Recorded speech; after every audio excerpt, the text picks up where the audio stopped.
아모스 5장 21절에서 24절 제가 읽고 여러분들이 한 절 읽고 교독하시겠습니다. 21절 제가 먼저 봉독합니다. 내가 너희 절기들을 미워하여 멸시하며 너희 성회들을 기뻐하지 아니하나니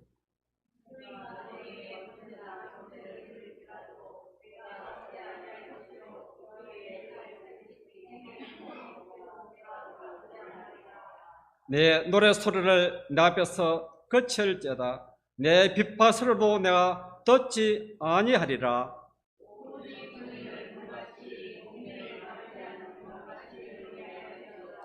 아멘. 오늘 말씀의 제목은 정의를 물같이 공의를 강같이라는 제목의 말씀을 가지고 잠깐 은혜를 나누고자 합니다. 오늘 아모스 선지자는 준엄한 말씀을 하고 있습니다.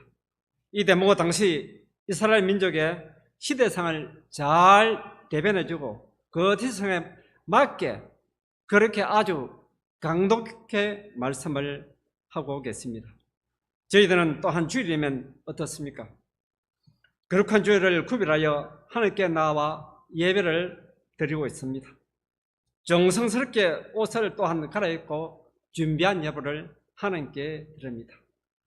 또한 아름다운 찬양을 드리며 찬양되는 귀한 찬양을 하나님께 올려드리고 그리고 예배에 참여합니다. 오늘 말씀의 소신전을 한번 살펴보겠습니다. 조금 앞에 가서 우리 아모스 1장 2절 한번 다 같이 합독하시겠습니다. 앞에 아모스 1장 1절입니다. 시작. 유다왕 우시아의 시대 곧 이스라엘 왕 요아스의 아들 여로보암 시대 지진 전 2년에 더와 목자 중 아모스가 이스라엘에 대하여 이상으로 받은 말씀이라. 북이스라엘 민족에게 여로보암 2세 때 아모스 선지자가 오늘 강도 있게 말씀합니다. 사실 북이스라엘 민족에게도 그런 참 훌륭한 선지자가 많이 있었습니다. 이때도 아모스 선지자도 하나님께 귀한 쓰임을 받았습니다. 그러면 오늘 참 아모스 선지자가 충격적인 말씀을 하고 있습니다. 북이스라엘 민족에게 오늘 본문 우리 22절 누가 빨리 찾으시면 한번 봉독해 주시겠습니까? 아모스 5장 22절.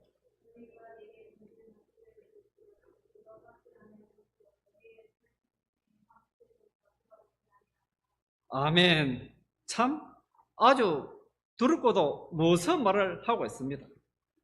이스라엘 민족에는 5제사, 7절기 참 이런 제사들도 많습니다. 심지어 소제, 번제 이런 한목제는 한기론 태워서 한기론 그 냄새를 가지고 하나님께 드립니다.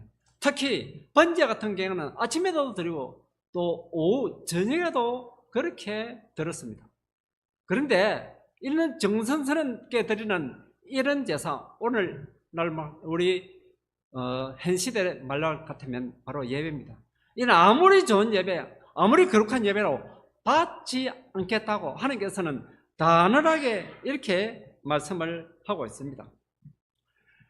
그 당시 또 예배 행태에 대해서 오늘 또 23절에는 이렇게 나와 있습니다. 오늘 어떤 분이 빨리 찾으시면 한번 봉독해 주시겠습니까?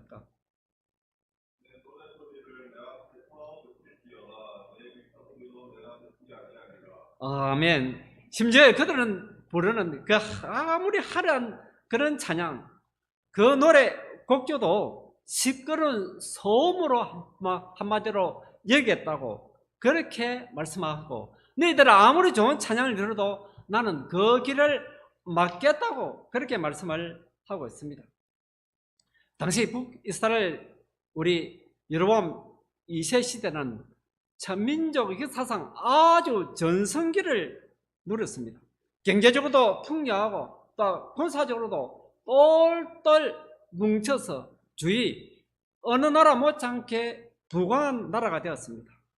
참 그 나라의 시대상은 여로보암 2세는 돈이 넘쳐나는 세상입니다. 성전은 또 화려했고 재물은 차고도 넘쳤습니다. 그리고 비록 행식적인 예배일지라도 예배는 완벽했습니다. 그리고 주변 국가로부터 원조를 받았고 매년마다 상당의 행식으로 그렇게 부한 민족이었습니다. 그러면 왜 하나님께서는 이토록 예배는 거룩하게 드리는 이 예배인데 왜 받지 않겠다고 오늘 그렇게 말씀을 하고 계십니까? 오늘 또 우리 민군장님 오늘 또 기도 아주 참 은혜스럽게 그렇게 했는데 저도 은혜 받고 도전 받았는데 21절 한번 봉독해 주시겠습니까? 내가 너희 절기들을 미워하여 멸시하며 너희 성의들을 기뻐하지 아니하나니. 아멘. 너희 절기들 그리고 모든 성회 모든 예배 행태는 어떤 예배 행태라도 그렇게 받지 않겠다고 합니다. 그들은 제단 앞에서는 경건한 척 눈물을 흘리며 제물을 바쳤지만 그러나 성전문을 나가면 완전히 다른 삶으로 바뀌었습니다. 심지어 가난한 사람의 재물을 착취하고 그리고 재판석에는 뇌물을 받고 힘없는 사람을 억압하고 도덕적으로 타락한 그런 시대상이고 그런 성도였습니다. 그러나 안과 밖이 전혀 다른 사람은 그런 예배, 그런 절기, 그런 성회는 받지 않겠다고 분명하게 21절을 말씀하고 계십니다. 저도 짧은 인생을 살면서 시대상을 바라보았습니다. 어떤 단체, 어떤 행태로든 돈이 있는 곳에는 다 조금 부정이 있는 것을 보았습니다. 돈이 많은 곳은 조금 다 흥청망청하는 것을 보았습니다. 돈이 있는 곳에는 조금 저는 타락한 것을 보았습니다. 아니라 다를까 그 당시 북이스라엘 민족 여로보암 2세 시기도 돈이 너무 많으니까 이렇게 그 당시 백성들은 타락한 민족으로 전락을 하고 있습니다. 그러나 우리는 그러면 어떻게 살아야 합니까? 그러면 하나님께서는 무엇을 원하고 있습니까? 진정으로 하나님께서 원하신 것은 신약시대 잘 대변을 하고 있습니다. 선지자의 강론이요 그리고 주르고 애기서를 너의 하나님을 경외하는 마음 이웃을 내 몸같이 사랑하는 그런 강령을 주셨습니다. 그리고 예배는 정의와 공의가 살아있는 예배 성전에서 똑같이 세상에서도 똑같은 예배자로 살기를 하나님께서는 저희들에게 그렇게 원하고 계십니다. 또 현재 시대상을 보면 이런 타락하고 예배 행시 거칠한 예배 북이스라엘 민족이 있겠습니까? 오늘날 그러면 한국교회 성도들 모습은 어떠하고 한국교회 실정은 어떠합니까? 참 초등학교 다닐 때는 저도 친구 따라 한 번씩 가보면 참 교회가 거룩하지고 성탄절에는 조금 은율이 있고 그래도 조금 순수하면서 하나님을 찬양한 마음 그래도 조금 너무 아름다웠습니다.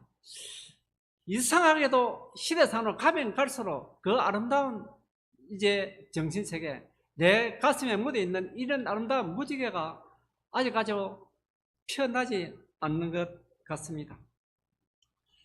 그러면 저희들은 어떻게 살아야 될지 오늘 아모스 선지자는 강력하게 말씀을 하고 계십니다. 오늘 본문의 핵심 주제입니다. 오늘 본문 24절 다 같이 합독하겠습니다. 시작. 오직 정의를 물같이 공의를 마르지 않는 강같이 흐르게 할지어다.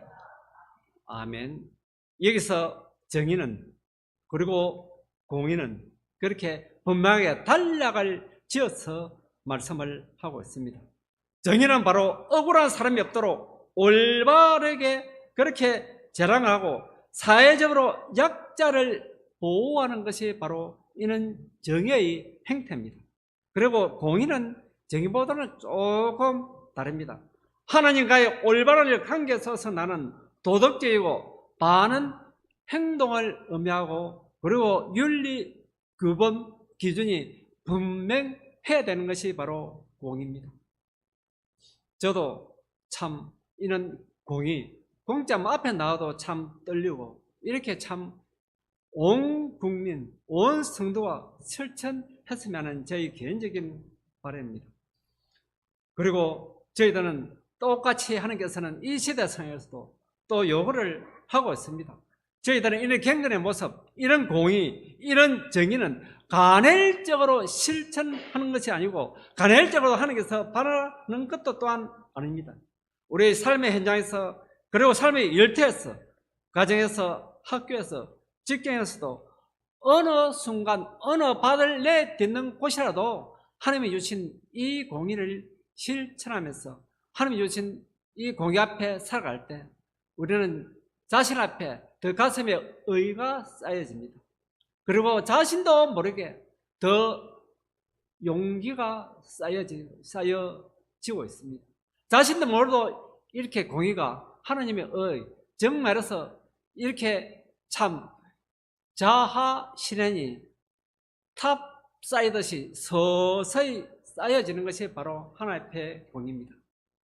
이제는 국가도 마찬가지입니다.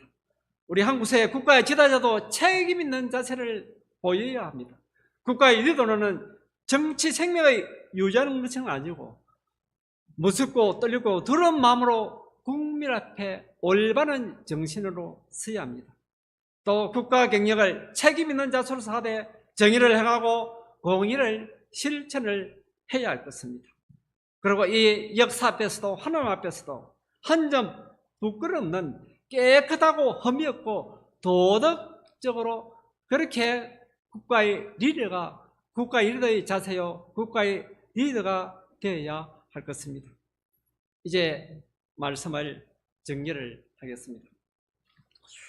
여러분 혹시 성수대교가 붕괴된 연도는 날짜는 몰라도 혹시 연도는 알고 계시는 분 계십니까?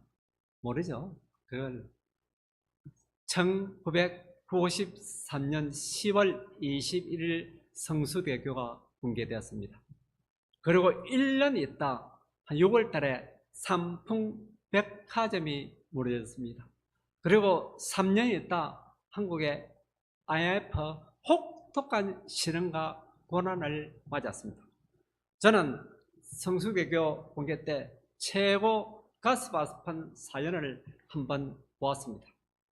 그 당시 서울교육대학 국어국문학과 3학년 이성영 양이 16번 시내버스에서 교생 실습을 하고 돌아오는 길에 바로 추락해가지고 버스가 강바닥에서 숨지고 말았습니다.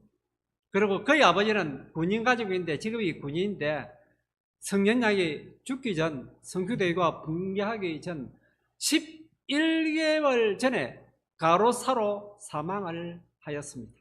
참 그의 어머니는 김영수 씨인데 그 당시 성수대교가 붕괴될 때는 나이가 46세입니다.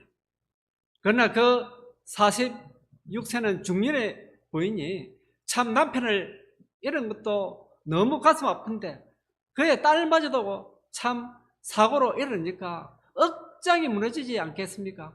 그리고 참 살고 싶은 마음이 어디 있겠습니까? 그리고 신앙의 끈을 놓고 싶은 마음인데도 그래도 이 하나님의 공의 앞에 바로 서려고 끝까지 노력을 한 장모님입니다. 그의 딸의 유품을 서서히 정리하면서 그 이성년장의 일기장을 발견합니다.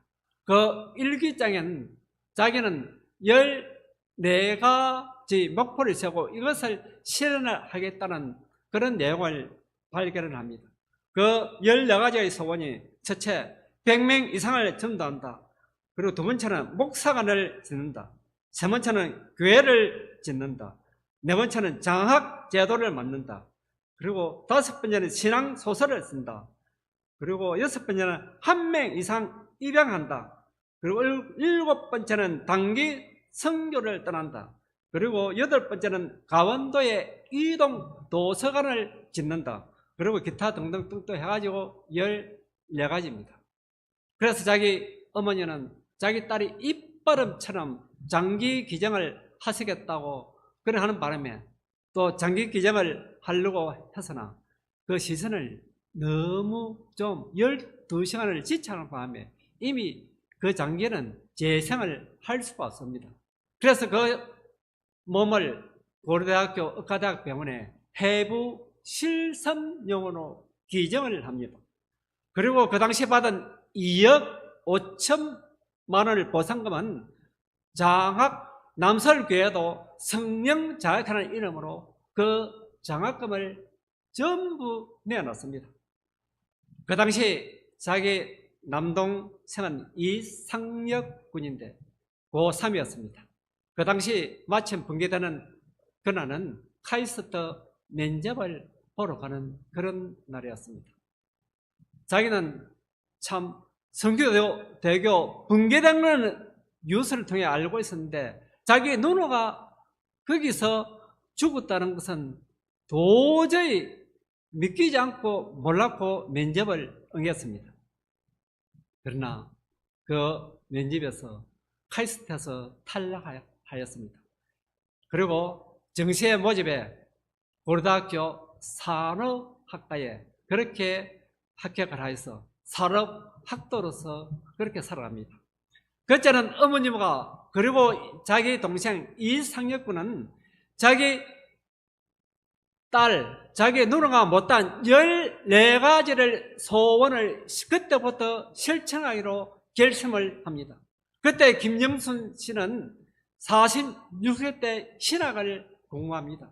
신학을 마치고 전도사가 되고 목사가 됩니다. 목사가 되어서 매일 전도하시면서 병원 호스피스 병동에서 죽어가는 성도들을 위하여 세례를 베풀고 전도를 하고 자기 남동생 이상엽 씨는 결혼을 해서도 2명을 입양을 하고 단기 선교를 갔다 오고 그의 또 꿈이었던 강원도의 이동 도서관을 만듭니다. 그리고 재작년 2024년에 성수대교 붕괴된 지가 30주년을 맞이하였습니다. 30주년 되는 날 그 이상엽 씨가 인터뷰를 합니다.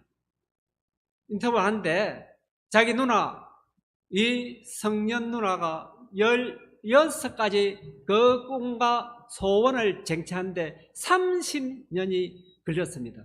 저희 어머니가 합심하여 다 소원을 이뤘다고 말씀하면서 그러나 저희들은 천국과 지옥은 저희 스스로 그리고 개인 스스로 만들어가는 것이 천국과 지옥이라고 그렇게 말씀하는 인터뷰 장면을 저는 보았습니다. 저도 참 그때부터는 제 자신도 저도 조금 달라졌습니다. 저는 14가지를 못하더라도 한 가지는 하나님 실천하도록 도와주세요. 저도 그 한 가지를 실천하기 위해서는 그래도 저도 몸부림치면서 살려고 지금도 저도 노력을 하고 있습니다. 그리고 이 하나님 앞에서 이 시대상에서 가장 아름답고 가장 공의를 실천한 분이 지금은 이 땅에 안 살지 않아도 하늘나라에서 살고 있는 우리 성윤양이 우리 한국에 참 그렇게 도전이 되고 그분을 말미암아 온 가족이 소원을 이루게 되고 그리고 남서울교회도 참 은혜로운 교회도 성장을 할 수가 있고 밑거름이 되고 믿음의 자양분이 되었습니다. 저희들도 이제는 오늘 아모스 선지자가 주는 말씀 이런 정의, 이런 공의를 가지고 이 역사 앞에서 이 하나님 앞에서 한 점 부끄럼 없이 떨리는 입새에도 나는 괴로워하지 않겠다는 그런 심정으로 살아가는 저와 여러분이 되기를 부탁을 드립니다.